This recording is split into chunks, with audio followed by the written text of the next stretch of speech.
बांध के हाथ उठा के महर्षि देव दयानंद की, गुरुवर बिरजानंद की, आर्य समाज वेद की ज्योति, ओम का झंडा, सत्य सनातन आर्य हिंदू वैदिक धर्म की।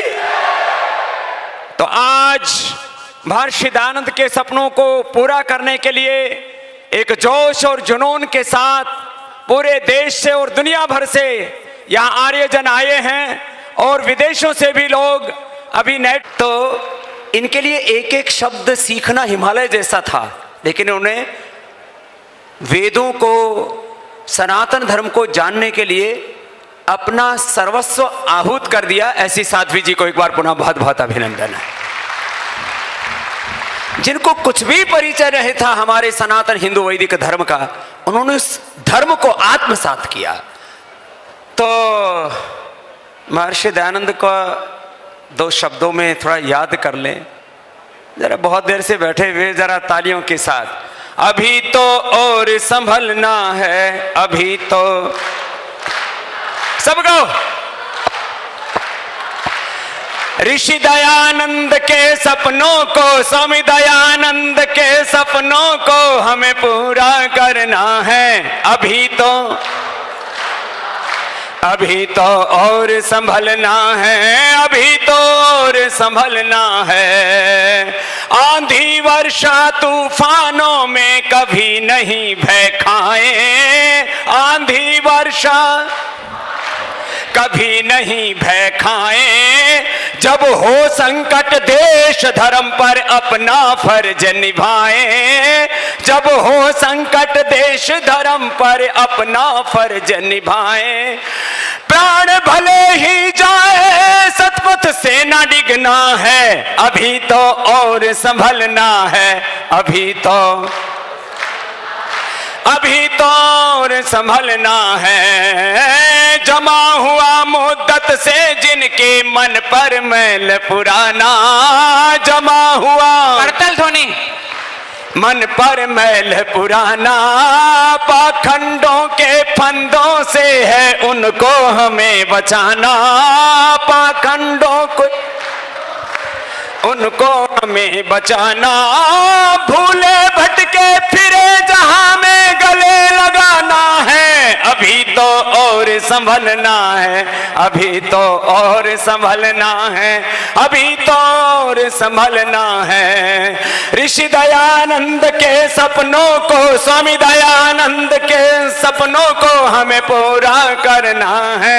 अभी तो और संभलना है, अभी तो और संभलना है। बोले महर्षि देव दयानंद की जय। तो क्या क्या करना है? एक तो भाई जितने आर्य समाजी आए हो अपने बच्चों को गुरुकुलों में पढ़ा लियो, जरा ताली बजाओ।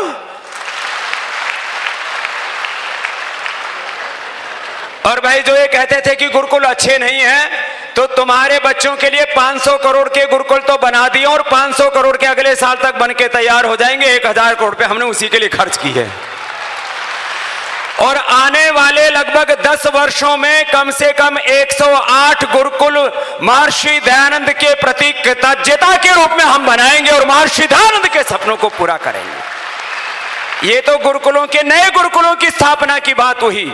और जैसे महर्षि दयानंद ने सत्यार्थ प्रकाश में शिक्षा, दीक्षा और संस्कारों के संदर्भ में कहा है, लिखा है, उसके अनुरूप भारत के लाखों विद्यालयों को गुरुकुल में तब्दील करेंगे। ये भी संकल्प लेकर के जाएंगे उस काम को। महर्षि दयानंद जैसे चाहते थे वैसी शिक्षा, दीक्षा और संस्कार हमारे बच्चों को दिए जाएं। आजादी के 75 वर्ष जब पूरे हुए तो देश के प्रधानमंत्री और गृह मंत्री, उनके प्रति हम धन्यवाद करते हैं कि जिसका नाम हमने पहले वैदिक शिक्षा बोर्ड रखा था, फिर कुछ लोगों ने कहा कुछ ज्यादा पंगा करेंगे, कुछ ज्यादा बखेड़ा होगा, तो भारतीय शिक्षा बोर्ड कर दिया। अब मैकाले की किए हुए 1832 के पाप अब खत्म होंगे और भारतीय शिक्षा पद्धति, वैदिक शिक्षा पद्धति का विस्तार होगा। यह काम है महर्षि दयानंद का। भारतीय शिक्षा बोर्ड के माध्यम से झूठा इतिहास हमें पढ़ाया जाता है।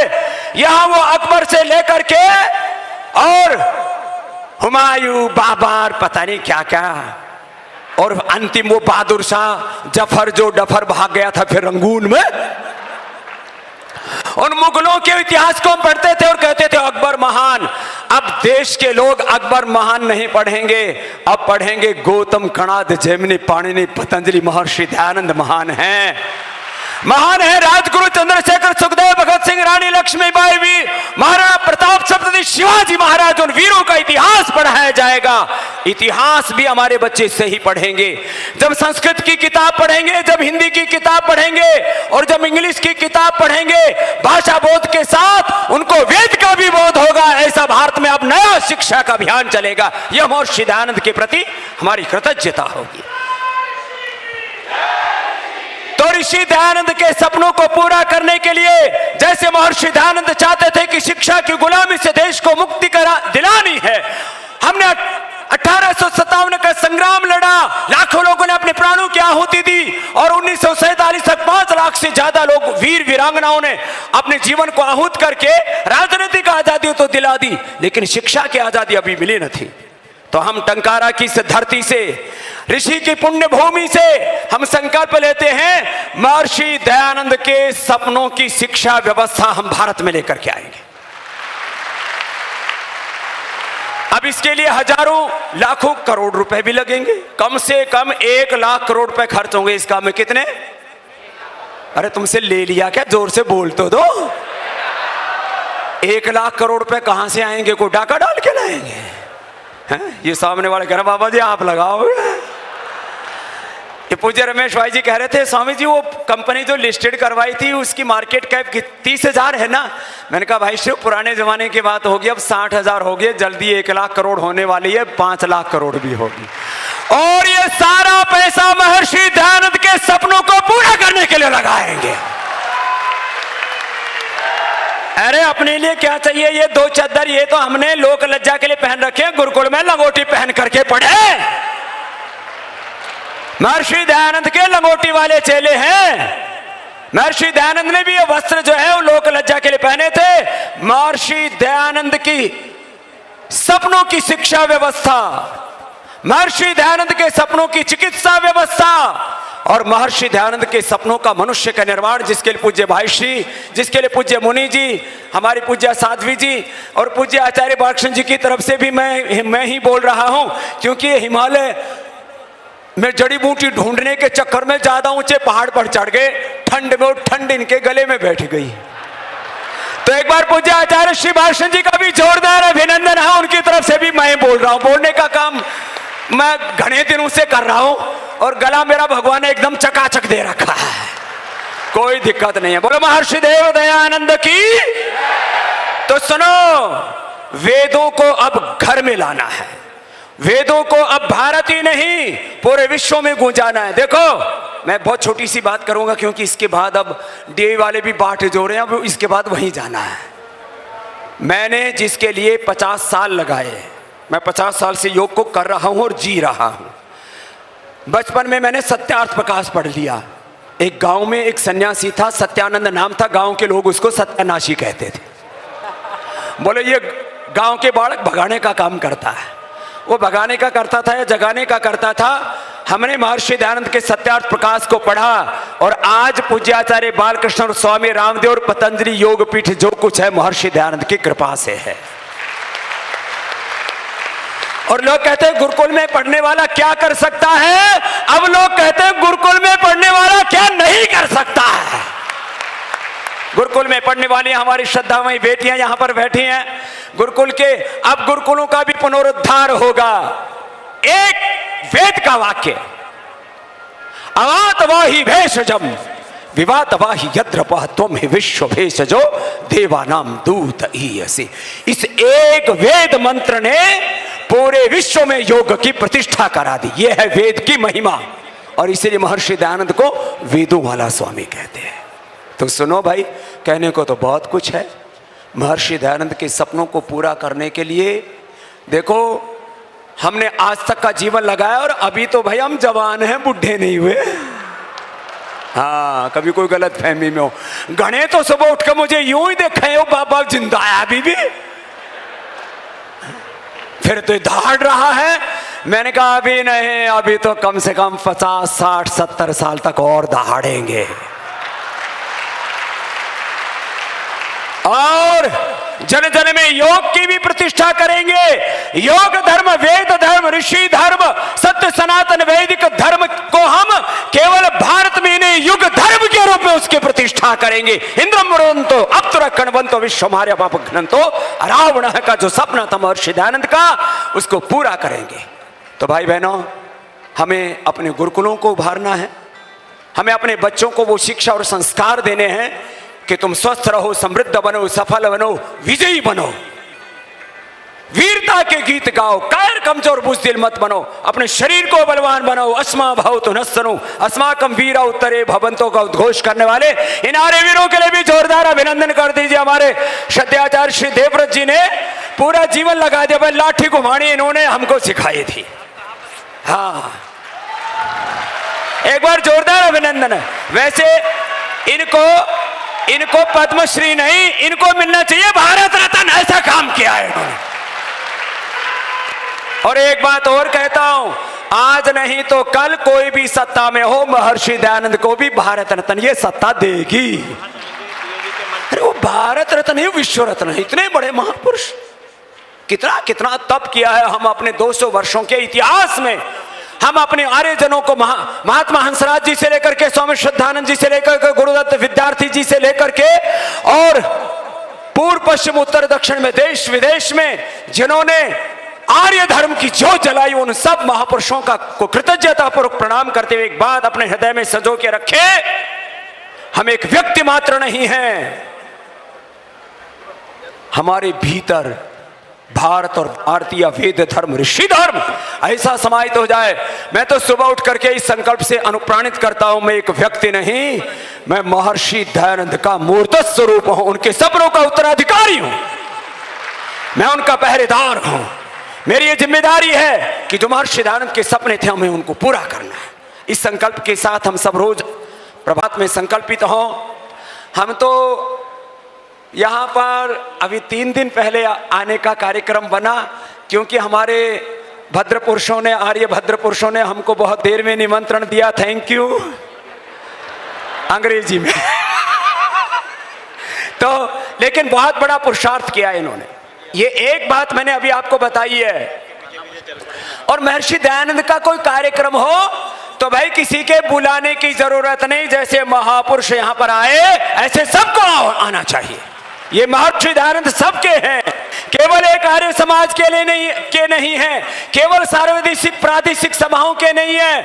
महर्षि दयानंद का जीवन पूरे मानवता के लिए एक बहुत बड़ी प्रेरणा है। वो योद्धा है, पुरोधा है, वो योगी है, महायोगी है, वो वेदज्ञ है, वो आदित्य ब्रह्मचारी है, वो तेजस्वी है, वो शौर्यता के, वीरता के, दया के, करुणा के, आनंद के वो भंडार हैं। ऐसे महर्षि दयानंद हमारे गुरु हैं, यह हमें गौरव होना चाहिए हर पल। मुझसे बहुत से लोग कहते हैं स्वामी जी अब तो आप सब जगह जाने लग गए।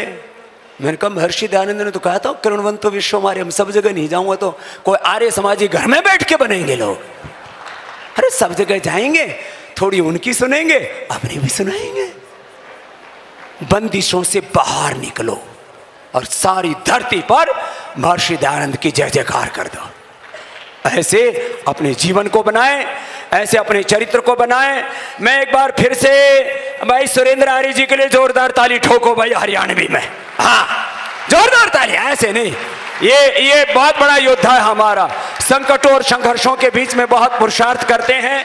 हमारे पूनम सूरी जी डीआईवी के, जो महात्मा आनंद स्वामी जी जिनकी आप बात कर रहे थे, उनके पोते पड़ोते हैं। एक बार जोरदार अभिनंदन पूनम सूरी जी के पुरुषार्थ के लिए भी। भाई हमारे सुरेश आर्य जी, विनय आर्य जी, एक बार फिर से इनका बहुत बहुत अभिनंदन है। हमारे अजय सहगल जी किधर, वो भी इधर उधर विराजमान होंगे, एक बार अजय सहगल जी का भी बहुत बहुत अभिनंदन है। और हमारे भाई महेश पटेल जी, उन्होंने भी बहुत पुरुषार्थ किया, एक बार उनका भी बहुत बहुत अभिनंदन है। हमने 3 दिन पहले ही पतंजलि के कार्यकर्ताओं को भी कहा, हमारी बेटी तनुजा, हमारे दोनों ही लक्ष्मण और भाई शीशपाल जी, पूज्य स्वामी परमार्थ देव जी। और देखो भाई, गुजरात का कोई आर्य समाज में कोई सन्यासी हो या ना हो, पूज्य स्वामी आत्मदेव जी और यज्ञ देव जी आदि, हमने ऐसे गुजरात के बालकों को भी महर्षि दयानंद के शिष्य सन्यासियों के रूप में बना करके तैयार कर दिया। महर्षि दयानंद के सपनों को पूरा करने के लिए 250 से ज्यादा आदित्य ब्रह्मचारी ब्रह्मचारिणियां हमने तैयार किए हैं और इस कार्य को और प्रामाणिकता से आगे बढ़ा रहे हैं। अभी पानी तो हम दूसरों को ही पिलाते हैं, आगे पिलाओ आप। तो अभी गला ठंडा नहीं होने देना है। अभी तो गर्मा गर्म जाते हुए अभी डीवी के कार्यक्रम में भी सम्मिलित होना है। पूज्य भाई श्री को आगे निकलना है। मुझे राजस्थान जाना है, लेकिन डीवी के कार्यक्रम में भागीदार होकर के आगे निकलेंगे। हम अभी बस ज्यादा नहीं कहेंगे, जो आज यहाँ पर बातें उठी हैं, एक अंतिम बात कह करके जो तो पूज्य आचार्य श्री भी मेरे बोलते बोलते उनका भी गला गर्म हो गया है, तो 1 मिनट वो भी बोलो। आए हैं तो कोई बात नहीं, 1 मिनट तो बोलेंगे। लास्ट एक बात कहता हूं, जो सनातन धर्म पर कलंक लगाते हैं कि यहाँ जात पात है, भेदभाव है, छुआछूत है, आज महर्षि दयानंद ने ब्राह्मण, क्षत्रिय, वैश्य, शूद्र, वेदी, द्वेदी, त्रिवेदी, चतुर्वेदी की जो हमें एक नई व्याख्या देके गए, नया बोध देके गए। अरे जो वेद पढ़े वो वेदी, कोई भी पढ़ ले, जो अच्छे से पढ़ ले। पूज्य का हुआ, इनके वहां सुवेदी गोत्र लिखते हैं, इन्होंने अच्छे से वेद पढ़ लिए इसलिए सुवेदी हो गए। जिन्होंने 2 वेद पढ़, कोई भी वेद 2 वेद पढ़ ले द्विवेदी, कोई भी 3 वेद पढ़ ले त्रिवेदी, और कोई 4 वेद पढ़ ले चतुर्वेदी। सोट में कहना हो तो तिवारी, दुबे और चौबे, इसमें क्या। और जो अग्निहोत्र करे वो अग्निहोत्री, कहां जात पात आ गई। और जो अज्ञान से दूर रहे और अज्ञान को दूर करे वो ब्राह्मण, जो अज्ञान से दूर रहता और अज्ञान दूर करता वो सभी ब्राह्मण हैं, सभी पंडित हैं। इसमें क्या है। जो अन्याय से दूर रहे और अन्याय को दूर करे वो क्षत्रिय, जो अभाव से दूर रहे, जिसके जीवन में दरिद्रता ना हो और दरिद्रता को दूर करे वो वैश्य, और जो शुचिता में जिए, पवित्रता में जिए और पवित्रता को फैलाए वो शूद्र। मेरे से एक बोला, बाबा तू अपनी बता, तू क्या है। मैंने कहा मैं 4-in-1 हूं, मैं ब्राह्मण भी हूं, मैं क्षत्रिय भी हूं, और मैं वैश्य भी हूं, और मैं शूद्र नहीं अति शूद्र हूं। सबके जीवन में, तन में, मन में, आत्मा में पवित्रता लाता हूं। ये महर्षि दयानंद की व्याख्या है। कहां जात पात रह गई साहब, वो पुराने जमाने की बातें हो गई। और ये जो पवित्र, पूज्य भाई श्री कह रहे थे, बेटियों के गले में जब जनेऊ देखते तो बहुत गौरव होता है। ये जनेऊ महर्षि दयानंद की कृपा से आया। धन्यवाद उस ऋषि को, कृतज्ञता, प्रणाम। ब्राह्मण, क्षत्रिय, वैश्य सब वेद पढ़े, शूद्र वेद पढ़ें, और वो कार्य महर्षि दयानंद के उस संकल्प को मूर्त रूप देने का कार्य पतंजलि कर रहा था, कर रहा है और करता रहेगा। और पूरी दुनिया में महर्षि दयानंद की जय जयकार करते रहेंगे। पूज्याचार्य शिवाशन जी के लिए एक बार जोरदार अभिनंदन कर दीजिए। 1 मिनट 2 मिनट के लिए आप भी। श्रद्धेयाचार्य श्री जी, सीधा आपको। मुझे रहा नहीं गया, मैं पवित्र मंच को प्रणाम करता हूँ, नमस्ते करता हूँ, और आप सबको भी मेरा नमस्ते है। क्योंकि हमारा काम हिमालय, हमारा काम जड़ी बूटी, जड़ी बूटी खोजते खोजते जड़ी बूटियों ने हमारे गले को खोज लिया, ठंड ने। तो आप सबको यहाँ पर, आप सबके दर्शन से हम स्वयं अपने आप को अहोभाव भाग्यशाली मान रहे हैं। परम श्रद्धेय मुनि जी महाराज, श्रद्धेय भाई श्री, सभी महापुरुष, क्योंकि जैसे श्रद्धेय स्वामी जी ने कहा, देखिए मैं तो एक ही बात कहने के लिए खड़ा हुआ हूँ कि ऋषि दयानंद न होते तो आज हम यहाँ खड़े भी ना होते। हमने जो भी पाया, जो भी हमारे जीवन में शुभ है, जो भी हमारे जीवन में गुण है, जो भी हमारे जीवन में विद्या, बुद्धि और सामर्थ्य है, वो सब ऋषि कृपा की देन है, उनकी कृपा है। उस महर्षि स्वामी दयानंद की बताई हुई जो मार्ग हैं, उस मार्ग के अनुसरण से ही हमने पाया है। इसीलिए गुरुकुलों में ही हम पढ़ा करते थे कि अरब से लिखे खत अरब से लिखा आया होगा, जिसमें गुरुकुल का आएंगे खत अरब से, जिसमें लिखा होगा गुरुकुल का ब्रह्मचारी हल चलता रहा है। तो हमें पता भी नहीं था, भगवान उसके लिए हमको निमित्त बनाएगा और उसके लिए गुरुकुल निमित्त बनेगा। तो आइए हम सब मिलकर के ऋषि दयानंद के संकल्प को पूरा करने के लिए स्वयं अपने जीवन के आचरण को सुधारते हुए और पंच महायज्ञों का पालन करते हुए, संस्कारों का अपने जीवन में स्थान देते हुए हम जीवन को आगे बढ़ाएं। क्योंकि जितना भी संसार में शुभ है, हम सब जानते हैं वेदों खिलो धर्म मूलम का अर्थ ही यह है, जिसके भी जीवन में जो भी शुभ है वो वेदों से है। इसीलिए जब हमने वेदों को ही पकड़ा हुआ है तो हमारे जीवन में अशुभ कैसे टिका रह सकता है। तो आइए पुनः इस महर्षि स्वामी दयानंद की 2वीं शताब्दी को मनाते हुए, उस ऋषि को स्मरण करते हुए, उस ऋषि ऋण से उऋण होने के लिए कम से कम अपने को वेद मार्ग पर चलाने का हम संकल्प लें। यही मैं आपसे प्रार्थना करता हूँ। और इस पवित्र पुण्य भूमि पर, टंकारा की भूमि मैं एक बार आया था, तो अब दोबारा आकर के ऐसा लगता है इस भूमि पर कभी बाल्यकाल में ऋषि दयानंद विचरण उन्होंने किया होगा, इस क्षेत्र में उन्होंने भ्रमण किया होगा, इन क्षेत्रों में वो घूमे होंगे, किस तरह से किन स्वप्न और संकल्प को लेकर के उन्होंने इस राष्ट्र को एक सूत्र में पिरोने का इतना बड़ा संकल्प लिया होगा। तो इस क्षेत्र में गुरुकुल भी हो, गौशाला भी हो और अच्छे अच्छे निर्माण भी हो, जरूरी है। मैं श्रद्धेय स्वामी जी से भी निवेदन करूँगा और पतंजलि की ओर से भी कुछ यहाँ पर हो। तो बस मैं तो आपकी तरफ से भी हूँ, श्रद्धेय स्वामी जी की तरफ से भी हूँ। बहुत बहुत धन्यवाद। नमस्ते। जोरदार अभिनंदन पूज्य आचार्य श्री के लिए। अब उन्होंने हमें कह दिया कि गुरुकुल यहाँ भी बनाना ही पड़ेगा भाई, फिर गुरुकुल बनाने वाले भी, चलाने वाले भी लगाने पड़ेंगे। अब मैं जब हाथ ऐसे लगे और मेरे हाथ अपने आप ही लग जाते हैं, तो बच्चे हंस रहे हैं कि स्वामी हम तो कमर कस के तैयार रहते हैं। एक पीछे से उठ के आ गया, बोले महर्षि दयानंद वाला भजन और सुनाओ। देखा न कोई दूजा ऋषिवर महान जैसा, देखा न कोई दूजा, एक और सारी दुनिया, एक और वो अकेला, कुछ साथ में नहीं था, चेली न कोई चेला। दुनिया के हर सितम को मर्दानगी से झेला, हरदम खड़ा रहा हो सुदृढ़ चट्टान जैसा, देखा न कोई दूजा।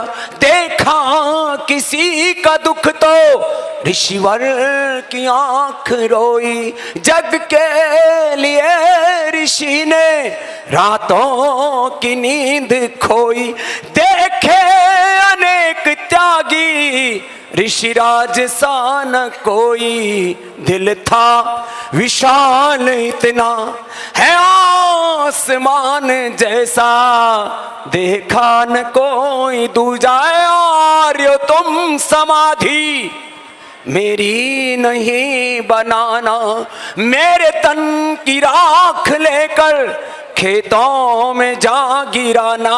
वेदों के पथ पे चलना, संसार को चलाना, बन जावे श्याम जीवन ऋषिवर महान जैसा, देखा न कोई दूजा। बोल महर्षि देव दयानंद की। तो